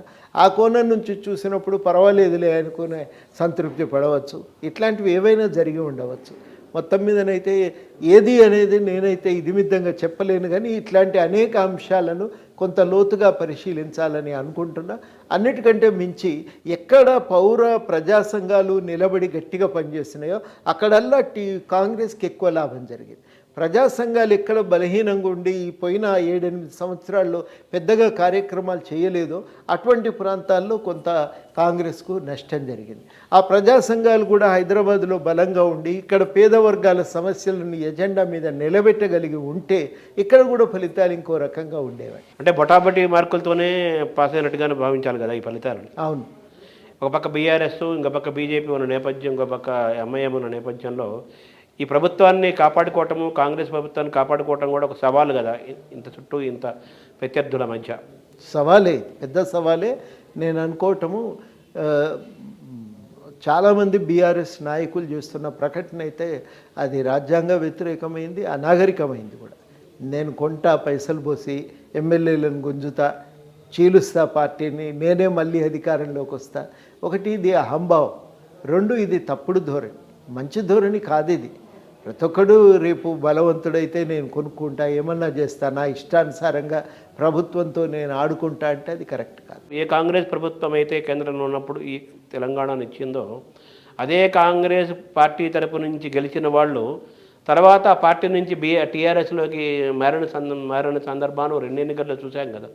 సో ఇటువైపు వీళ్ళ వైపు ఎమ్మెల్యేల వైపు కూడా ఆ లొసుగు ఆ వైపు ఉంది కదా. అది గెలవకపోతే మీరు అన్నట్టు 59 సీట్లు వచ్చినా ప్రమాదం ఉండేది, కానీ అట్లా కాదు కదా, గెలిచిండ్రు. అధికారం వాళ్ళ చేతిలో ఉంది. ముఖ్యమైనటువంటి అందులో గుంపు నాయకులందరికీ మంత్రి పదవులు వచ్చినాయి. అందులో ఉన్న కొన్ని అధికార కేంద్రాలు అనుకుంటే దాదాపు అందరూ అకామిడేట్ అయినరు, మిగిలిన వాళ్ళు రేపు అకామిడేట్ అయ్యే ఛాన్స్ ఉంది. రెండోది, ప్రభుత్వం అనేది ప్రజారంజకంగా పాలిస్తే ప్రజలే కాపాడుకుంటారు, అది చాలా కీలకమైంది. మూడోది ఏంటంటే 9 ఏళ్ల పాలనపై ఎంత ప్రచారం అయితే చేయాలో అంతగా ప్రచారం ఇప్పటి వరకు చేయలేదు. కనుక ఈ ప్రభుత్వం శ్వేతపత్రాలు విడుదల చేయటం మొదలు పెడితే ఆ శ్వేతపత్రాల ఆధారంగా మనం చాలా గట్టిగా నిలబడి మనం చాలా గట్టిగా మనం ఒక ప్రచారం కనుక చేయగలిగితే అప్పుడు సహజంగానే బీఆర్ఎస్ కోలుకోవటం కూడా కష్టమవుతుంది. ఒక నైతికంగా దెబ్బతిన్న తర్వాత మళ్ళీ నేను ఎమ్మెల్యేలను కొంటా అంటే సాహసం చేయరు, ఎవరైనా సాహసం చేయరు. పోతే బదనామవుతాం అనుకొని పోతే పోయింది రాజకీయంగా, ఇక నేను గెలిచినా గెలవకపోయినా పర్వాలేదు అనుకునేటోళ్ళు ఎవరో ఒకరిద్దరు ఆ పని చేస్తారు తప్ప మిగతా వాళ్ళు ఆ సాహసం చేయరు, కెరీర్ను వదులుకోరు. కాబట్టి చాలా కీలకం ఏంటంటే ప్రజలకు చేరువ కావటమే కాంగ్రెస్ ముందున్న ఏకైక మార్గం. బీఆర్ఎస్ చేసిన తప్పిదాలను ప్రజల్లోకి తీసుకుపోవాలి, ప్రజారంజకమైనటువంటి పాలనను నెలకొల్పాలి, ప్రజా సంక్షేమాన్ని పెంపొందించడానికి జాగ్రత్తగా ప్రభుత్వ విధానాలను తయారు చేయాలి. ఇది చేయగలిగితే ఏ శక్తి కాంగ్రెస్ని ఏమీ చేయజాలదు. ఆ కోణంలో ఆ దిక్కు నుంచే ఆ దిక్కే ప్రభుత్వ ప్రయాణం ఉంటుందని నేనైతే ఎందుకో ఈ వారం 10 రోజులుగా చూసిన చర్యలు చూసినాక అవకాశం ఉంది అని నాకు అనిపిస్తుంది. ఒక పార్టీ తరపున నిల్చొని గెలిచి తర్వాత వెంటనే అనేక రకాల లెక్కలు, సమీకరణలు, ప్రలోభాలు, కారణాలు ఏదైనా కానీ స్వార్థంతో వెంటనే పార్టీలు మారిపోతున్న దాన్ని మనం చూస్తూనే ఉన్నాము. ఇప్పుడు ఆయన కోమటిరెడ్డినే మనం ఉదాహరణగా తీసుకుందాము. ఆయన కాంగ్రెస్ నుంచి వచ్చాడు, మళ్ళీ బీజేపీలో చేరాడు, ఇంకా 1 year సంవత్సరం ఉండకముందే మళ్ళీ తిరిగి కాంగ్రెస్లో చేరాడు, గెలిచాడు. ఇటువంటి సంకేతాల వల్ల ప్రజలకి, ఓటర్లకి, ప్రజలంటే ఓటర్లు, వాళ్ళు ఓటర్లకి, ప్రజలకి నాయకుల పట్ల విశ్వాసం అనేది ఉందన్నారా లేదన్నారా? మళ్ళీ ఆయన్నే ఓడించారు, మళ్ళీ ఆయన్నే గెలిపించారు కదా. ఒక పొలిటికల్ రాజనీతి శాస్త్రవేత్తగా మీకు ఏమనిపిస్తుంది ఇది ఈ నీతి? కొంత ప్రజలు హర్షించరు. మీరు చూస్తే అట్లా మారిన వాళ్ళు చాలాసార్లు ఎన్నికల్లో దెబ్బతిన్న సంఘటనలు 1-2 అని కాదు, బోల్డ్ అని ఉన్నాయి కూడా అట్లాంటి సంఘటనలు. కాబట్టి అది ఒక అంశమైతే, రెండవది ఏంటంటే ఎంతైనా ఆ నైతిక బలమైతే దెబ్బతింటుందండి. పాత కార్యకర్తలు గెలిపించిన వాళ్ళు వెంట రారిగా చాలా అరుదైన సందర్భాల్లో వాటిని అధిగమించి గెలిచిన దాఖలాలు ఉన్నాయి. అన్నిటికంటే మించి ప్రజల్లో కూడా సోయి పెరగాలి. చాలా గట్టిగా నిలబడి మేము దానికి వ్యతిరేకించటం మొదలు పెడితే ఖచ్చితంగా నాయకులు అనేవాళ్ళు మరి ఆలోచనలు మార్చుకుంటారు. మొన్నటిసారి కాంగ్రెస్ నుంచి పోయిన వాళ్ళు కూడా చాలామంది ఓడిపోయారు, కాంగ్రెస్ నుంచి బీఆర్ఎస్కు పోయిన వాళ్ళు. కాబట్టి ఆ అనుభవం కూడా మన కళ్ళ ముందు ఉంది. అట్లాంటి దాన్ని బాగా వెలుగులోకి కూడా తేవలసిన అవసరం ఉంది. ఇవి మనం రకరకాల ప్రజల్లో అయితే ఒక వ్యతిరేకతను మూటగట్టుకుంటారు. నైతికంగా ఏ మనిషికైనా అంతిమంగా ఒక నైతిక శక్తి లేకుండా తనను తాను నిలబెట్టుకోవటం చాలా కష్టమవుతుంది. ఈ రోజున్న సమాజంలో, ఎదుర్కొన్న రాజకీయ వాతావరణంలో, దేశంలో, రాష్ట్రంలో ఎక్కడైనా కానీ ఆ నైతికత అనే మాట పెద్ద మాట అయిపోయింది కదా రాజకీయ వాతావరణం. మీరు అన్నది కరెక్టే, కానీ అంతిమంగా ప్రజలు ఏమనుకుంటారంటే అమ్ముడు పోయినోడు అనేదైతే ఉంటుంది. ఆ మరక అది జీవితంలో ఎప్పుడు కూడా వెంటాడుతుంటుంది. అదే కాంగ్రెస్ మేనిఫెస్టో పట్ల మీ అభిప్రాయం ఏంటి సార్? యాజ్ ఇట్ ఈజ్గా మేనిఫెస్టోని మీరు విశ్వసిస్తున్నారా? చూస్తున్నా నేను. మొత్తం మీద చాలా సంఘాలు, చాలా ఉద్యమాలు ఈసారి బయట ఉండి కాంగ్రెస్ పార్టీకి మద్దతు ఇచ్చినాయి. వాళ్ళందరూ కూడా కాంగ్రెస్ వెంట ఉండి ఈ మేనిఫెస్టోలో తమ అంశాలను జోడించే ప్రయత్నం చేశారు. అందువల్ల ఏమైందంటే ఇవాళ తెలంగాణలో ఉన్న రకరకాల వేదికలు ద్వారా ప్రజలు వ్యక్తం చేసినటువంటి డిమాండ్లు మేనిఫెస్టోలో చోటు చేసుకున్నాయి. నా దృష్టిలో అది ఒక మంచి పరిణామమే. ఈ కాంగ్రెస్ మేనిఫెస్టో రూపకల్పనలో మీ సలహాలు, మీ హస్తం ఏమైనా ఉంది? మేము చెప్పినవి ఒకసారి కలిసి మేము కూడా మాట్లాడితే వాళ్ళు చాలా విషయాలు మేము చెప్పినవి కూడా విన్నారు. అప్పటికే కొన్ని రకరకాల సంఘాలు కాంగ్రెస్ పార్టీ వారితో మాట్లాడి ఆ ఎజెండాను, దాన్ని కొంత రూపకల్పనను, దానిపైన కొంత ప్రభావం చూపెట్టారు. వాళ్ళు దాన్ని మలిచే ప్రయత్నం చేశారు. దానికి తోడుగా మేము అదనంగా ఇంకా ఏమన్నా మిగిలిపోయి ఉంటే మేము కూడా కొన్ని సూచనలు చేసి దాన్ని ఇంకా మెరుగులు దిద్దే ప్రయత్నం చేసినాం. 1-2 మేము అనుకున్న స్థాయిలో రాలేదు. విచ్చలవిడి భూసేకరణ గురించి మేమైతే ఇప్పుడున్న ప్రాజెక్టులు కొన్నింటిని రద్దు చేయాలని కోరుకున్నాం. వాళ్ళు ఏమన్నారంటే అది కొంచెం ఇబ్బందికరంగా ఉంటుంది, కాకపోతే 2013 చట్టాన్ని అమలు చేసే ప్రయత్నం చేస్తాం. అట్లా చేసినట్టయితే ప్రజా వ్యతిరేకమైన ఏ ప్రాజెక్టుకు కూడా అనుమతులు రావు కదా, కాబట్టి ఇబ్బంది ఉండదు అని హామీ ఇవ్వటంతో మేము కూడా సంతృప్తి చెందినాం. ఈ కాంగ్రెస్ మేనిఫెస్టోకి మీరు ఎన్ని మార్కులు వేస్తారు? చాలా మంచి మేనిఫెస్టో అండి, దాంట్లో ఇంకేమీ డౌట్ అవసరం లేదు. డిస్టింక్షన్ మార్కులు వేయొచ్చు కూడా. నాకు అది చూసిన తర్వాత ఆ ప్రజెంటేషన్ అంటే ఒకటి దాన్ని విషయాలు చెప్పటమే కాదు, ఆ విపరీతంగా రాసి ఒక పెద్ద గ్రంథం చేయలేదు. దాన్ని సంక్షిప్తంగానే ఉన్న అన్ని విషయాలను కూర్చి చాలా అద్భుతంగా ప్రజెంట్ కూడా చేశారు. కాబట్టి రెండు రకాలుగా చూసినప్పుడు నాకు అది నచ్చింది, బాగుంది అనిపించింది మేనిఫెస్టో. అంటే ఈ 6 గ్యారంటీల పథకం అనేది ఒక పెద్ద ఆకర్షణగా నిలిచింది. కర్ణాటకలో కాంగ్రెస్ గెలుపుకి అదొక కారణమైంది అంటారు. ఈరోజు తెలంగాణ గెలుపు కూడా అది ఒక కారణంగా చెప్తారు. ఈ మేనిఫెస్టో, ఈ 6 గ్యారంటీలు ఇవన్నీ ఎంతవరకు ఆచరణ యోగ్యము? చాలా పథకాలు అవి ఆర్థికంగా లెక్కలు వేసుకుంటే ఆచరణకి అందులో రాసిన దానికి చాలా వ్యత్యాసం ఉంది. రేపు భవిష్యత్తులో ఆర్థికంగా పరమైన ఇబ్బందులు, ఒత్తిళ్లు వచ్చే పరిస్థితి కూడా ఉందని విమర్శలు వినపడుతున్నాయి కదా. సో ఇవన్నీ యాజ్ ఇట్ ఈజ్గా ఆచరణ యోగ్యమే, ఆచరణ సాధ్యమే అని అనుకుంటున్నారా మీరు? నేను కొంతమంది బయట ఇదివరకు పరిపాలనలో అనుభవం ఉన్న అధికారులను కూడా కలిసి మాట్లాడిన వాళ్ళు చెప్పిన విషయాలు విన్నాక నాకు కూడా కొంత ధైర్యం కలిగింది. వాళ్ళు అన్నది ఏంటంటే రకరకాల పద్ధతుల్లో దీన్ని మేనేజ్ చేయొచ్చండి, ప్రాబ్లం కాదు. బయట కొంత ప్రభుత్వ భూమిని ఆక్రమించుకున్న పెద్దలు ఉన్నారు, ఇడిపించుకొని దాన్ని అమ్మగలిగితే కొంత డబ్బు వస్తుంది. అట్లా రకరకాల పద్ధతుల్లో కొంత అమల్లో స్టాగరింగ్ చేయగలిగితే, అంటే అన్నీ ఒకేసారి కాక ఒకటి తర్వాత ఒకటిగా అమలు చేయగలిగినప్పుడు, ఇదివరకు జరిగిన దుర్వినియోగాలను ఆపగలిగినప్పుడు వీటిని అమలు చేయటం పెద్ద భారం కాదు, ఇబ్బంది లేకుండా వీటిని అమలు చేయవచ్చు అని ఒక మాట వాళ్ళు నాకు చెప్పారు. వాళ్ళు చెప్పింది కూడా నాకు ఆచరణయోగ్యంగా కనబడ్డది. ఇది బాగుంది, అమలు చేయొచ్చు, నిజంగానే పెద్ద కష్టమైన సలహాలు కావు అనిపించింది. అందుకని నేను అనుకోవటము అట్లాంటి నిపుణుల సలహాలు తీసుకోవాలి. తీసుకుంటే ఈ సమస్యలకు పరిష్కారం దొరుకుతుంది, గట్టెక్కొచ్చు. ఎంతైనా కానీ ఇంత అప్పు చేసినాక అది 35% రాష్ట్ర స్థూల ఉత్పత్తిలో మనకున్న అప్పులు. ఇంత పెద్ద మొత్తంలో అప్పులు ఉన్నాక చాలా కష్టమైన పని. కానీ మొత్తం మీదనైతే బయటపెట్టడానికి ఉపాయాలు ఉన్నాయి.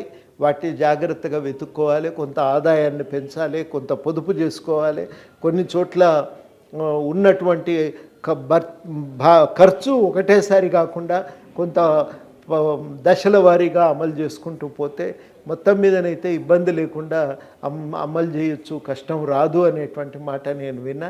అది నాకు చెప్పిన పద్ధతి కానీ చెప్పిన విషయాలు కానీ నాకు కరెక్ట్ అనిపించింది. అందుకని చెయ్యొచ్చు అని నేను అనుకుంటాను. సరి అయిన సలహాలు ఇచ్చే వ్యక్తులను దగ్గర పెట్టుకోవాలి. అంటే ఈ 6 గ్యారంటీలు అనేది ఆర్థికంగా పెద్ద భారం కాదనే భారమే, కానీ దాన్ని బయటపడవచ్చు అనేది వాళ్ళు చెప్తున్న మాట. ఇది ఇప్పుడున్న వనరుల రీత్యా ఇబ్బందే, కానీ అట్లా మీరు ఆలోచించకండి, మార్గాలు ఉన్నాయి, దీన్ని కూడా మనం అవలీలగా దాటొచ్చు అనేది, ఈ సమస్యను కూడా పరిష్కరించుకోవచ్చు చాలా సులభంగా అని వాళ్ళు అన్నమాట నాకు కరెక్ట్ అనిపించింది. అంటే రైతులకు, దళితులకు గత ప్రభుత్వంలో న్యాయం జరగలేదు, న్యాయం చేసినట్టుగా కనిపించి పైకి కనిపించినప్పుడు కానీ న్యాయం జరగలేదు, రైతు బంధు కానీ దళిత బంధు అనేది వినపడ్డది. అదే వాళ్ళకి కొంతమందికి అందని వాళ్ళు ఎక్కువ మంది ఉండటం వల్ల ఆ ప్రభుత్వ వ్యతిరేకత రావడం కూడా మీకు మేలైందని కూడా విశ్లేషణలో తెలుస్తుంది కదా. మీ ప్రభుత్వం అంటే మీరు ఆయన అన్నారు కదా, ఆయన రేవంత్ రెడ్డి కోదండరామ్ గారిని వారికి సలహాలు పాటిస్తూ మేము ప్రభుత్వాన్ని నడిపిస్తామన్నారు. మీరు కూడా ప్రజలకి, పాలకులకి, ప్రభుత్వానికి మధ్య వారధిగా నిలబడి నేను చేయగలిగింది చేస్తానని మీరు అన్నారు కదా. ఈ క్రమంలో ఈ దళితులు, రైతులు గత ప్రభుత్వాలకు జరిగిన కంపారిటివ్గా ఈ ప్రభుత్వంలో ఎటువంటి హామీ మీరు ఇవ్వగలుగుతారు? ఈ ప్రభుత్వంలో మేము ఇదే చెప్తున్నాం, మేము కొంత మాకు తోచిన మేరకి విషయాలను ప్రభుత్వం దృష్టికి తీసుకుపోవటం.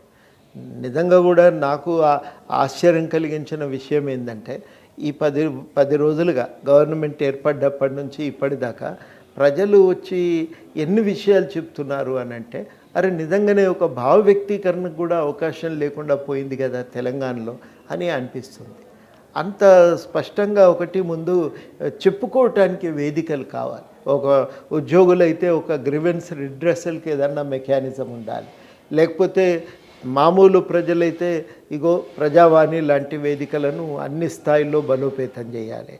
కనుక ఇట్లా రకరకాలుగా మనం ఆలోచించి మనం నిర్ణయాలు చేయవలసి ఉంటుంది. ధర్నా చౌక్ను ఏం చేస్తారు? ధర్నా చౌక్ను ఉంచాలండి. ఇప్పుడు టీఆర్ఎస్ చేసిన తప్పే ఇది కదా. ప్రజల్లో ఉన్న వ్యతిరేకత ముందు నుంచి అర్థమై ఉంటే ఎప్పటికప్పుడు దాన్ని డీల్ చేసుకునేవాళ్ళు కదా. చెన్నారెడ్డి గారు ఎవరైనా ప్రతిపక్ష నాయకులు తిట్టగానే పార్టీ సహచరులు లేచి తిట్టినప్పుడు వారించేవాడట, మీరు ఇట్లా తిట్టొద్దు, ఇది పద్ధతి కాదు, వాళ్ళు చెప్పకపోతే మనకు తెలియకపోతే మనకే నష్టం జరుగుతుంది, కాబట్టి వాళ్ళు చెప్పేవి మనం వినాలి అనేది.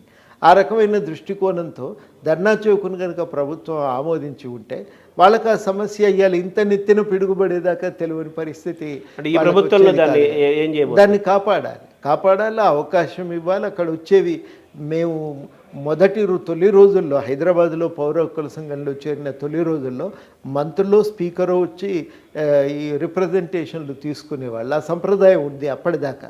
తర్వాత వాళ్ళు రావటం మానేసిండ్రు, పిలిపించుకోవటం మొదలైంది. కొన్ని రోజులైనాక అపాయింట్మెంట్ ఇవ్వటం కూడా మానేసిండ్రు. అట్లా జరిగింది. వాటిని పునరుద్ధరించాలి. అవసరమైతే మంత్రులకు మీరు వచ్చి ఇవ్వచ్చు మీ రిప్రజెంటేషన్ అని చెప్పి వాళ్ళకు అవకాశాన్ని కల్పించాలి. అట్లా అయితే ఏమవుతుందంటే ప్రభుత్వానికి లాభం కదా, సమస్యలు తెలుస్తాయి, వెంటనే పరిష్కారాన్ని వెతుక్కోవచ్చు. అట్లాంటిది ప్రభుత్వం దాన్ని పునరుద్ధరించాలి. కొన్ని పాత సంప్రదాయాలకు కూడా మళ్ళీ జీవం పోయాలి. ప్రజా దర్బారును ఏ విధంగా సద్వినియోగం చేయాలని మీరు అనుకుంటున్నారు? మీ సూచన. ప్రజలకు కొన్ని సమస్యలు ఎట్లుంటాయి కదా అంటే కింద ఎవరు చెప్పినా కావు, వచ్చి మనం ఒక ముఖ్య నాయకునికి చెప్పినామంటే ఒక ఊరట. అందుకని అది ఉండాలి. ప్రజలకు కష్టం సుఖం చెప్పుకోవటానికి అవకాశం కల్పించాలి. ఇప్పుడు కేసీఆర్లో మీకు ప్రధానంగా అంతగా నచ్చనిది ఏంటి? రేవంత్ రెడ్డిలో మీకు అంతగా నచ్చింది ఏంటి? నిరంకుశత్వమే నాకు కేసీఆర్లో నచ్చని. మనుషులను లెక్క చేయకపోవటం, ఒక విచ్చలవిడిగా అధికారాలను ఉపయోగించటం, చిన్న అభిప్రాయ భేదాలను కూడా సహించకపోవటం, అట్లా అభిప్రాయ భేదాలు వ్యక్తం చేసినందుకు మనుషుల పట్ల చాలా దురుసుగా దౌర్జన్యంగా వాళ్ళతో వ్యవహరించడం, ఇవేవి కూడా కరెక్ట్ కాదు. ఒక కాలం మారింది, వెనకటి కాలం కాదు కదా. రాజుల కాలంలో లేం, దొరల కాలంగా కాదు ఇది. మనం మామూలు ప్రజాస్వామ్యంలోకి వచ్చినప్పుడు మనిషిలో వినటం నేర్చుకోవాలి, సహనం ఉండాలి. కొంత ఇవి రెండు లేకపోతే పాలకుడు కాలేడండి. అవి లేకపోవటమే ఆయనలో ఉన్న పెద్ద లోపం. రేవంత్ రెడ్డిలో మీకు నచ్చినది ఏంటి సార్? కొంత ఒకటి వింటాడు, ఎవరైనా పోతే కనీసం మర్యాదగా పలకరిస్తాడు. ఆయనతోని ఇప్పటివరకైతే విసుగుతో దురుసుగా సమాధానం చెప్పిండు, మాకు నచ్చలేదు మాకు అన్న వాళ్ళు ఒక్కరు కూడా కనబడలేదు. అంటే దొరల రాజ్యంపై మళ్ళీ రెడ్డి రాజ్యం వచ్చిందని కూడా ఒక మాటలు కూడా వినబడుతున్నాయి కదా. దాన్ని ఎలా చూస్తారు సార్? ఆ మాట రాకుండా చూసుకోవాలి కదా. ఆ మాట చూసుకోవాలి. బాధ్యత కాంగ్రెస్ పార్టీ నాయకత్వం మీద ఉంది. ఏ ప్రభుత్వమైనా ప్రజల ప్రభుత్వంగా నడవాలి. వాళ్ళే ప్రకటించింది కదా ఇది ప్రజారాజ్యం అని చెప్పి. ప్రజలందరి రాజ్యంగా ఉంది అనేటువంటి ఒక నమ్మకం ప్రజల్లో కలిగినప్పుడే లాభం అవుతుంది, లేకపోతే కష్టం కాదు, ఇబ్బంది అవుతుంది. అట్లా రాకుండా చూసుకోవాల్సిన అవసరం ఉంది. అంటే రేవంత్ రెడ్డి గారు మొదటి నుంచి కూడా ఎన్నికలకు ముందు నుంచి కూడా మీ సలహాలు తీసుకున్నారు, అనేక వేదికల్లో మీరు ఉన్నారు. తర్వాత ఆ గెలుపులో మీ పార్టీ తరపు నుంచి కూడా ఆయన వైపు నడిచారు, గెలుపులో భాగస్వామి అయ్యారు. అధికారం వచ్చిన తర్వాత కూడా ఆయన కోదండరామ్ గారి సలహాలు తీసుకుంటాను, వారి సలహాల మేరకు ఎక్కడెక్కడ వారు ఉపయోగపడితే సలహాలు తీసుకుంటూ నడిపిస్తామన్నారు కదా. మీకు ఏమైనా ఒక రాజ్యసభకు వెళ్తున్నారా, లేకపోతే ఎమ్మెల్సీకి వెళ్తున్నారా, మంత్రి అవ్వబోతున్నారా, చీఫ్ అడ్వైజర్గా ఉండబోతున్నారా అనేది కూడా ఇప్పుడు చర్చగా సమాజంలో, తెలంగాణ సమాజంలో నడుస్తోంది కదా. అది ఏంటి సార్? దానికి ఏమైనా క్లారిటీ ఇస్తారా? వారే అన్నారు కదా, ఒక కీలకమైన స్థానంలో పెట్టుకుంటాము, వారందరి సలహాలు కూడా మేము ఉపయోగించుకుంటామని. అదే నాకు ఇప్పటివరకు ప్రధానంగా తెలిసిన విషయము. నిర్దిష్టంగా ఇంకేం చేస్తారు అనేది నేను వెళ్ళి అడగలేదు. అంటే మీకు కీలకం అంటే మీరు ఏ ప్లేస్లో ఉంటే ఇది నాకు కరెక్ట్ ప్లేసు, నేను అనుకున్న ఉద్యమానికి, నేను అనుకున్న కోరుకున్న తెలంగాణకి, నేను చేసిన ఉద్యమాలకి న్యాయం జరుగుతుంది మీరు అనుకుంటున్నారు? పని చేయటానికి హోదా ముఖ్యం కాదండి. హోదా అని కదా నేను అనేది, పని చేయటానికి పలానా స్థానమే ఉపయోగం అని అనుకోవటానికి లేదు. చేయటానికి చిత్తశుద్ధి ఉండాలి, కానీ ఏ స్థానం ఇచ్చినా దాన్ని సద్వినియోగం చేసుకునే అవకాశం అయితే ఉంటుంది. చేయదలుచుకోకపోతే ఎంత పెద్ద అవకాశం దొరికినా దానివల్ల ప్రయోజనం ఉండదు. అంటే మొత్తం మీ ప్రొఫైల్, మీ ట్రాక్ రికార్డు, మీ జీవితం అంతా చూసిన వాళ్ళందరికీ మీరు నిజాయితీ పరులు, అందరికీ తెలిసిన విషయం. ఇది ఉద్యమం 100% మీరు మచ్చలేని వ్యక్తి, అది అందరికీ తెలుసు. అన్ని ప్రాంతాల వాళ్ళకి, అన్ని పార్టీల వారు ఆ విషయంలో ఏకీభవిస్తారు. మీరంటే పడిన వాళ్ళకు కూడా లోపల మీ పట్ల మంచి అభిప్రాయం ఉంటుంది కదా. ఇప్పుడు ఈ ప్రజలకి ప్రభుత్వాన్ని మధ్య వారధిగా ఉండే క్రమంలో గతంలో కేసీఆర్ చేయంది రేవంత్ రెడ్డి ఈ ప్రభుత్వంలో మీరు ఎటువంటి పాత్ర పోషించి ఆ గ్యాప్ను తొలగిస్తారు ప్రజలకి ప్రభుత్వానికి మధ్య? ప్రధానంగానైతే ఒకటి, ప్రజల సమస్యలు ప్రభుత్వానికి చెప్పుకోవటానికి అవకాశాలు లేకుండా పోవటం అనేది పెద్ద సమస్య. ఈసారి అట్లా ఉండకూడదు. ఏదన్నా తప్పు జరిగింది అనిపించినప్పుడు ప్రభుత్వానికి చెప్పుకోవటానికి అవకాశం ఉండాలి. అట్లాంటి ఒక వారధిగానైతే మనం ఉపయోగపడాలనేది మాకున్న ఆలోచన. ఎట్లయితే ఆ వారధి కాగలుగుతాం, ఏమేం చేయగలం అనేది మరి గవర్నమెంట్ ఏమన్నా ప్రతిపాదన పెడితే మేము కూడా చర్చించగలుగుతాం కదా. కోదండరామ్ గారు చీఫ్ అడ్వైజర్గా అయ్యే అవకాశం ఉందని కొంతమంది అంటున్నారు, కొంతమంది ఎమ్మెల్సీ చేసి మంత్రి చేసే అవకాశం ఉందని కొంతమంది అంటున్నారు, కొంతమంది రాష్ట్రంగా పంపించారు కదా కొంతమంది అంటున్నారు. మీకేమన్నా ఇదైతే కరెక్ట్ అని కానీ ఇది కరెక్ట్ కాదని మీకు ఒక క్లారిటీ ఏమైనా ఉందా? మీరు నేను అట్లా ఆలోచించలేదు. వాళ్ళు ఏదో ఒకటి అన్నారు కదా, నిర్ణయం తీసుకుంటారు అని చెప్పి నేను అనుకుంటాను. తెలంగాణ జనసమితి పార్టీని మీరు స్థాపించారు. మీరు పార్టీ స్థాపించిన దానికి ఫలితం దక్కిందా? మీరు అనుకున్నది సాధించారా? మీరు ఎక్కడున్నారు ఆ పార్టీ పరంగా? ఈసారి అయితే ఒక పాత్ర పోషించడం, ప్రజల్లో కూడా గుర్తింపు ఉంది. ఏది అడగకుండా సంపూర్ణంగా కాంగ్రెస్ గెలుపు కోసం వాళ్ళు చిత్తశుద్ధితో ప్రయత్నం చేశారనే గుర్తింపు అయితే మాకు దొరికింది. చాలు ఆ గుర్తింపు. మేమేదో వెంటనే ప్రభుత్వాలను మేము ఏర్పాటు చేయగలిగే శక్తి వస్తుందని మేమేం ఆశపడటం లేదు. మేము ప్రధానంగా కోరుకునేది ఏంటంటే కొన్ని రాజకీయ సంప్రదాయాలు మన దగ్గర బాగాలేవు. డబ్బులు పోసి గెలవటము, మందు పోసి ఓటర్లను కొన్ని ఆకర్షించే ప్రయత్నం చేయటము, ఇవన్నీ కరెక్ట్ కాదు. ప్రజలు కేంద్రంగా రాజకీయాలు నడవాలి, పైసలు కేంద్రం కాదు అనేది మాకున్న ఆలోచన. అంటే మీ ఆలోచన, మీ ఆశయాలు అవన్నీ దాన్ని ఎవరు తప్పుపట్టరు. మీ క్యారెక్టర్ అటువంటిది, మీరు ఆ సిద్ధాంతాల మీదే ఆ పార్టీ ఒకటి స్థాపించారు. కానీ చుట్టూ మరి ఇప్పుడున్న రాజకీయాల్లో మీ అవన్నీ ఆచరణ సాధ్యం కానివని మీకు తెలుసు కదా. ప్రయత్నం అయితే సాగాలి కదా. అది మంచి లక్ష్యం అనుకుంటే ప్రయత్నం అయితే జరగాలి. మన ప్రయత్నం ఆ దిశగా తీసుకుపోదాం. ఒక్కొక్క అడుగు ఉన్నట్టుగా ఏక క్షణంలో ఒకే క్షణంలో మొత్తం మార్చగలుగుతాం అనటానికి ఎవరి దగ్గర మంత్రదండం లేదండి. మార్పు అనేది అది క్రమానుగతంగా సాగుతుంటుంది. ఆ మార్పును సాధించడానికి చేయవలసిన కాడికి ప్రయత్నం చేయాలి. ఒక్కొక్క విలువను మాతో కన్నాభిరణ్ గారు చెప్పేది, ఒక్కొక్క విలువను పాదుకొల్పటానికి ఒక తరం మునగాల్సి వస్తుంది. అంత కష్టపడితే కానీ సమాజాలు ఒక విలువలు నిలబెట్టడం సాధ్యం కాదని మేము అది చాలా నేర్చుకున్నాం. కాబట్టి తొందర లేదు, చేయవలసిన పని అయితే ఇది. ఆ పని మనం చేసుకుంటూ పోదామనేదే మాకున్నటువంటి ఆలోచన. ఆ మార్పు ఏ మేరకు ముందుబడినా మేము గెలిచినట్టే అని మేము భావిస్తూ ఉంటాం. అంత మేరకు కొంత ఆత్మవిశ్వాసం, కొంత మన పాత్ర ఒకటి ఉంది అనే గుర్తింపు, ఇవి రెండు కూడా మాకు అర్థమవుతున్నాయి. అనేక రంగాలతోటి, అనేక సంఘాలతోటి మీకు అనుబంధము, ప్రయాణం ఉన్నప్పటికీ కూడా ముఖ్యంగా మీరు అధ్యాపకులు, ఆచార్యులు, ఉపాధ్యాయ సంఘాలతోటి, అలాగే ఉద్యోగ సంఘాలతోటి మీకు అనుబంధం చాలా గొప్పది కదా. ఈ సంఘాలకి, మీ రంగాలకి మీ వైపు నుంచి ఏమి ఆశించవచ్చు ఆయా రంగాల వారు? వాళ్ళందరూ కూడా మొట్టమొదట వాళ్ళు అనుకునేది గవర్నమెంట్తో మాకు ఒక బలమైన లింకు ఉండాలి, మేము ఏదైనా పోయి మాట్లాడుకునే వెసులుబాటు ఉండాలని కోరుకుంటున్నారు. అది అందరు కూడా కోరుకుంటున్నారు. ఒక సమయం ఇప్పియండి, ఒకసారి కలుద్దాం, మాట్లాడదాం అనేదే ప్రతి ఒక్కరు కూడా ప్రధానంగా లేవనెత్తుతున్న డిమాండ్. ఏ మేరకు వీలైతే ఆ మేరకు మేము ఆ పైన అయితే చేస్తూనే ఉన్నాం. ఈసారి టీఆర్ఎస్ ప్రభుత్వానికి మన జరిగిన ఓటింగ్లో వ్యతిరేకతలో యువత నిరుద్యోగులు కూడా ఎక్కువగా ప్రభుత్వాన్ని వ్యతిరేకించారు, ఓటు అధికార పార్టీకి వ్యతిరేకంగా వేశారని కూడా విశ్లేషణలో వచ్చిన రిపోర్టు, నివేదికలు కనిపిస్తున్నాయి. యువకులు, నిరుద్యోగులు, వీళ్ళకి మీ ప్రభుత్వం నుంచి మీరు ఏం చేయబోతున్నారు? తప్పనిసరిగా ఉద్యోగాల కోసం క్యాలెండర్ని ప్రకటించాలి. అది ఒక మొదటి స్టెప్. ఆ క్యాలెండర్ ప్రకటిస్తే పిల్లల్లో మళ్ళీ సరే మనం చదువుకోవచ్చు, ఉద్యోగాలకు పరీక్షలు బాగా రాస్తే మనకు కూడా ఉద్యోగం వచ్చే అవకాశం ఉందని వాళ్ళు అనుకుంటారు. అది ఫస్ట్ జరగవలసిన పని. ఆ తర్వాత యువతకు సంబంధించి ఒక విధానం తేవాలి. అదేవిధంగా ఉపాధి కల్పన కోసం ప్రభుత్వం వెలుపల జరగవలసిన ప్రయత్నాలను, తీసుకోవలసిన చర్యలను కూడా గుర్తించి వాటిని అమలు చేసే ప్రయత్నం చేయాలి. తెలంగాణ జనసమితి పార్టీ ఎలాగే కంటిన్యూ అవుతుందా, కాంగ్రెస్లో విలీనం అవుతుందా, దాని భవిష్యత్తు గురించి అని చెప్పగలుగుతారా? కంటిన్యూ అవుతుంది. మాకు తోచిన కాడికి మేము కాంగ్రెస్ సహకారంతో మార్పులను సాధించే ప్రయత్నం చేయాలనుకుంటున్నాం. యాజిటీకి పార్టీ ఇలాగే ఉంటుంది.